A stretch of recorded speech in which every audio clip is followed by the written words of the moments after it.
গোটেই মহ চৰি আছে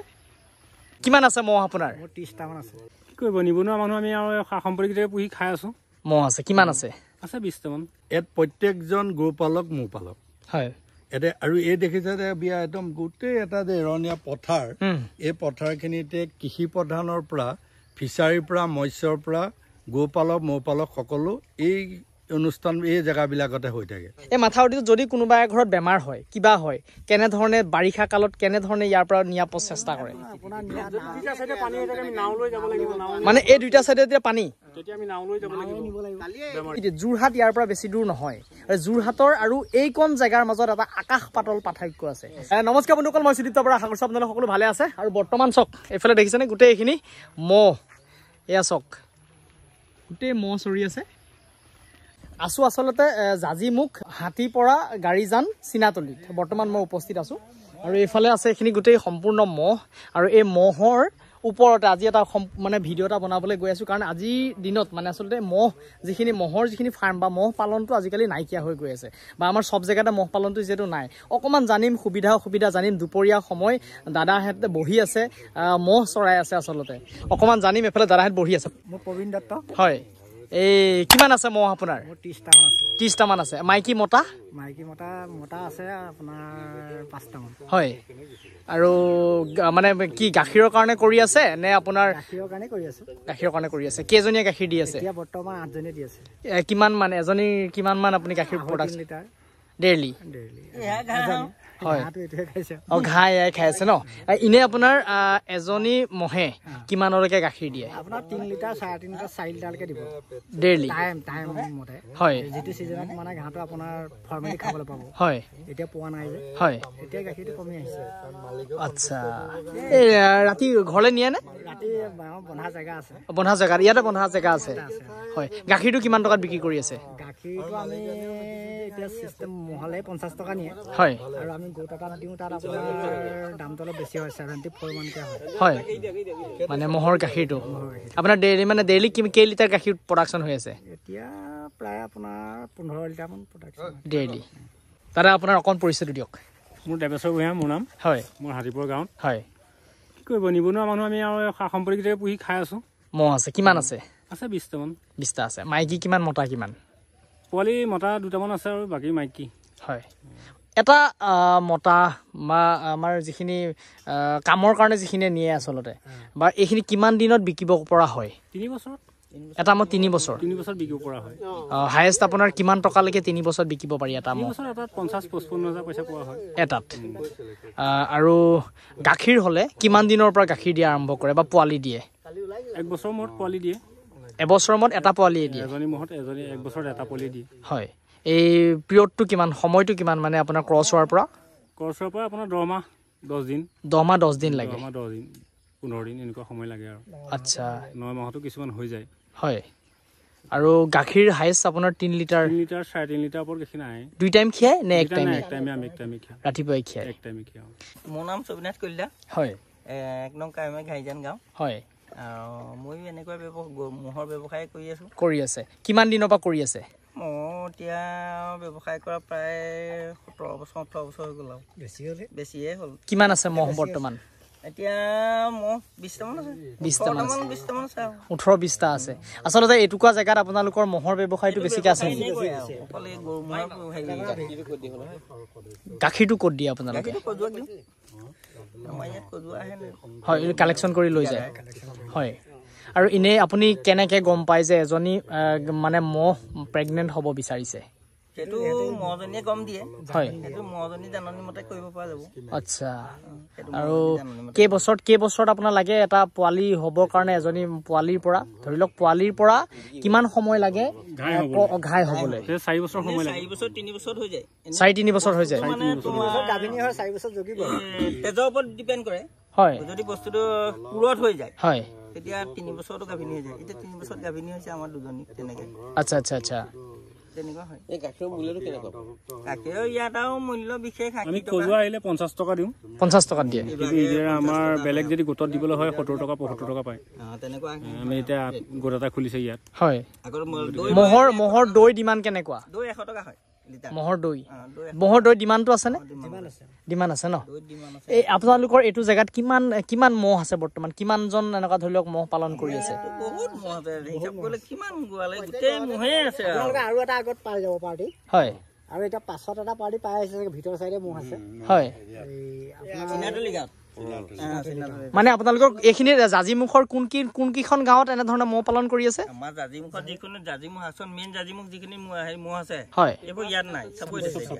আচ্ছা তাত আমাৰ আগতে আমাতকৈ বেছি বেছি মহ আছে হয় 100-150 এনেকুৱা মহ আছে এজন পালকৰ কিমান মহ আছে সিহঁতে চাপৰিত যাবই চাপৰিত যায় আৰু দলং ৰাখিব হয়নি এতিয়া আমি ইয়াত যেনিবা 3খন গাঁৱৰ গোৱাল আছে মানে চিনাতলি আছে ঘাঁহিজান আছে আমাৰ হাতীপাৰা আছে আচ্ছা গাঁৱৰ গোৱাল আছে এনেধৰণে মিলি পেলাই কৰি আছে এটা চৰাইছে মানে জেগা এইকণে আছে হয় এইফালে দিয়ে নেকি মানে এইখিনিও খুৱাই ইয়াত প্ৰত্যেকজন গোপালক মৌপালক হয় এতিয়া আৰু এই দেখিছে যে বিয়া একদম গোটেই এটা যে এৰণীয়া পথাৰ এই পথাৰখিনিতে কৃষি প্ৰধানৰ পৰা ফিচাৰীৰ পৰা মৎস্যৰ পৰা গোপালক মৌপালক সকলো এই অনুষ্ঠান এই জেগাবিলাকতে হৈ থাকে আৰু এই জেগাবিলাকত সম্পূৰ্ণভাৱে আমি এটা ভাৰতীয় কিষাণ সংঘৰ এটা প্ৰতিষ্ঠা দিৱসত এটা পদক্ষেপ লৈছিলোঁ যে গোপালকসকলক মৌপালকসকলক নিৰাপত্তা এটা বীমা আঁচনি লাগে কাৰণ তেওঁলোকে চাওক এখন গেঞ্জি এটা হাফ পেণ্ট এটা লাঠি আৰু এটা ছাতি লৈ এই ৰ'দৰ বতৰত তেওঁলোকে জীৱক পোহপাল দি থাকে আজি ঢেৰেকনি বিজুলী বৰষুণ আহিলেও তেওঁলোকৰ ঘৰ বুলি নিৰাপত্তা একো নাই আৰু তেখেতসকলে যদি সেই ঢেৰেকনি বিজুলী বৰষুণত যদি মৃত্যুবৰণো হয় তেখেতসকলৰ পৰিয়ালৰ বীমাৰ কোনো সুবিধা নাই সেইকাৰণে অসম চৰকাৰকো আমি এটা অনুৰোধ জনাইছো যে তেখেতসকলক যিহেতু আমি হিন্দু আমি গো মাতা পূজন কৰোঁ আমি গো মাতাৰ পূজন কৰোঁ আমি গোপালকসকলে এই তেওঁলোকৰ আজি এই বিয়াগম আমাৰ অসমীয়া যিখিনি মানুহ মৌপালক গোপালক তেওঁলোকৰ বীমা আঁচনিটো কৰিবৰ কাৰণে আমি এইটো কিষাণ সংঘয়ো এই বছৰটো আবেদন জনাইছিলোঁ যে এই মানুহখিনি এটা নিৰাপত্তা ব্যৱস্থা দিয়ক তাৰ জ্বলন্ত এটা উদাহৰণ আছে ঠিক এজন মানুহৰ লোকৰ মৌ চৰাই থাকোঁতে হঠাতে তেওঁ বিজুলী ঢেৰেকনিত মৃত্যুবৰণ হ'ল তেখেতৰ এজনী ছোৱালী আৰু মাইকী মানুহ লাষ্টত তেওঁলোকৰ যিখিনি ফাণ্ডিং একো নাই লাষ্টত গৈ তেওঁ মাক আৰু জীয়েক হোটেলৰ আজি গিলাচ বাতি ধুবলগীয়া পৰিস্থিতি হৈছে সেইকাৰণে এই মানুহবিলাকৰ বিষয়ে অকণমান যদি অসম চৰকাৰেও বা উচ্চ পদস্থ বিষয়াও যদি অকণমান চিন্তা কৰে এই মানুহখিনি আজি অসমৰ গাখীৰ উপাৰ্জন ভাৰতবৰ্ষৰ শ্ৰেষ্ঠ প্ৰথম ভাৰতে গাখীৰ উপাৰ্জনত শ্ৰেষ্ঠ সন্মান লাভ কৰিছে তেনেকুৱা গোপালকসকলক মৌপালকসকলক যদি এই বীমা আঁচনিটো দি চৰকাৰী অনুষ্ঠানত চৰকাৰী বা প্ৰতিষ্ঠানত সোমোৱাই দিব পাৰে কমচে এই তেখেতসকল এই দুখীয়া মানুহখিনি এটা লাভৱান হ'ব এইটোৱে আপোনালোকৰ এই ভিডিঅ' অনুষ্ঠানটোৰ কাৰণে এইটোৱে নিবেদন জনাইছোঁ যে এই মানুহ গো মাতা গোপালকসকলৰ এটা নিৰাপত্তা বীমা আঁচনি জৰুৰ লাগে দৰকাৰ আচলতে আমি দাদাৰ লগত এই মাথাউৰিটোতে চিনাতলি গাঁৱত আমি 500 লোকেল পাতি হাঁহৰ এটা ফ্ৰী ডনেট কেম্প কৰি আহিছোঁ আৰু সেইটো কোনো আমি ৰাজনীতিক দলৰ ফালৰ পৰা অহা নাই দুজন বিশিষ্ট মানে সমাজ সেৱক আচলতে আমাৰ এজন অশোক কুমাৰ বৰ্মন ছাৰ তেখেত বৰ্তমান গুৱাহাটীত আছে আৰু তেখেত 3 বছৰ আমাৰ যোৰহাটৰ ডিচি হৈ আছিলে হয় আৰু আমাৰ দাদা হ'ল যোৰহাটৰ বীৰেন দত্ত দা তেখেতো এজন সমাজকৰ্মী গতিকে তেখেত দুজনৰ প্ৰচেষ্টাত আমি চিনাতলি গাঁৱত প্ৰায় 50 গৰাকী মহিলাক লোকেল পাতি হাঁহৰ এটা ফ্ৰী মানে ডনেট কৰি আহিছোঁ আচলতে যাতে এই হাঁহখিনিৰ যোগেদি তেখেতসকলে নিজৰ পৰিয়ালটো অকণমান পোহপাল দিয়াত অকণমান যাতে স্বাৱলম্বী হ'ব পাৰে তাৰ এটা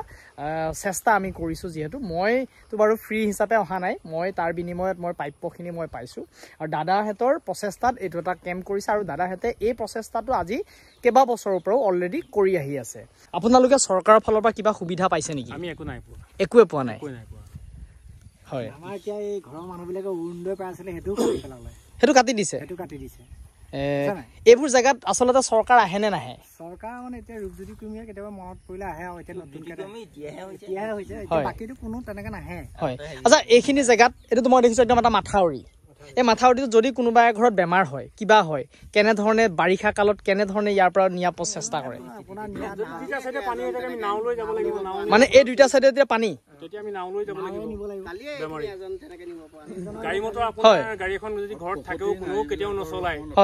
মানে যদি গাঁত খালত পানী হৈ যায় বোকা হৈ যায় তেতিয়া কেতিয়াও গাড়ী নচলায় তেতিয়া আমি নাও লৈ যাব লাগিব আপোনালোকে গৰ্ভৱতী মহিলাসকলক যেতিয়া মানে ঠেলাত লৈ গৈছে এটা সময়ত ঠেলাটো লৈ গৈছিল এতিয়া কিন্তু অকণমান তাতকে পৰিৱৰ্তন হ'ল ৰাস্তা পদূলি হয় মানে এইটো বাৰিষা গাড়ী আহে নাই বাৰিষা নাহে যদি আপোনাৰ পানী হৈ যায় ৰাস্তাত বোকা হৈ গ'লে বতৰ বেয়া হ'লে নাহে আচ্ছা বৰষুণ হ'লে গাড়ী নাহে ঠায়ে জেগা বেয়া হৈ যায় মানে এই মাথাউৰিটো প্ৰকৃততে কেই কিলোমিটাৰ এইটো আপোনাৰ 25 কিলোমিটাৰ তেলে চক এনেকুৱা ধৰণেও আমাৰ বন্ধুসকলে নিজৰ পৰিয়ালৰ কাৰণে নিজে এনেধৰণৰ ব্যৱসায় কৰি আছে আৰু প্ৰত্যেকটো দিন আচলতে এনেধৰণে জীৱন সংগ্ৰামৰ লগত যুঁজি আছে গতিকে অকণমান সময় পালোঁ আচলতে পৰিৱেশটোও পালোঁ দেখুৱাব চেষ্টা কৰিলোঁ যদি ভিডিঅ'টো ভাল লাগিলে বন্ধুবৰ্গৰ মাজত শ্বেয়াৰ কৰি দিবলৈ নাপাহৰিব কাৰণ এইটো শ্বেয়াৰটো অতি প্ৰয়োজনীয় বুলি মই ভাবোঁ কাৰণ অকণমান আপোনালোকক দৃষ্টিগোচৰ কৰালোঁ তেখেতসকলেও যে এনেধৰণে সময় পাৰ কৰি নিজৰ জীৱন যুদ্ধৰ লগত জীৱিকাৰ লগত বা নিজৰ জীৱনৰ লগত যুঁজি আছে গতিকে বিভিন্ন পৰিস্থিতিত যোৰহাট ইয়াৰ পৰা বেছি দূৰ নহয় আৰু যোৰহাটৰ আৰু এইকণ জেগাৰ মাজত এটা আকাশ পাতল পাৰ্থক্য আছে হয়নে দাদা গতিকে আপুনি ভাবিব নোৱাৰে এবাৰ আহক নিজে চাব পৰিস্থিতি চাব আচলতে বাৰিষা সময়ত যদি আপুনি আহে তেতিয়া বেছি অনুভৱ কৰিব ধন্যবাদ